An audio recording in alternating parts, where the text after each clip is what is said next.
அனைவருக்கும் வணக்கம். இன்று ஒரு சட்ட தகவல். இன்றைய தகவலில் கணவன் மனைவிக்கு பராமரிப்பு கொடுக்க தேவையில்லை எப்பொழுது என்று இந்த காணொளியில் காணலாம். ஒரு மனைவியானவர் முதல் திருமணத்தை சட்டப்படி விவாகரத்து செய்யாமல் இரண்டாவது திருமணம் செய்யும் பொழுது நீதிமன்றமானது அந்த திருமணத்தை செல்லாது என அறிவிக்கும்.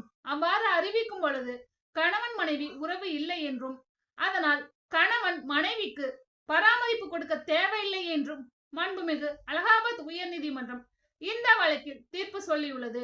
2025 லைவ் லா அலகாபாத் ஹைகோர்ட் பேஜ் நம்பர் 253 என்ற வழக்கில் தீர்ப்பு சொல்லியுள்ளது.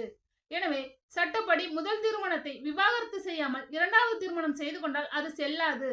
இதனால் கணவன் மனைவிக்கு பராமரிப்பு கொடுக்க தேவையில்லை என்று இந்த வழக்கில் தீர்ப்பு சொல்லியுள்ளது. நன்றி, வணக்கம்.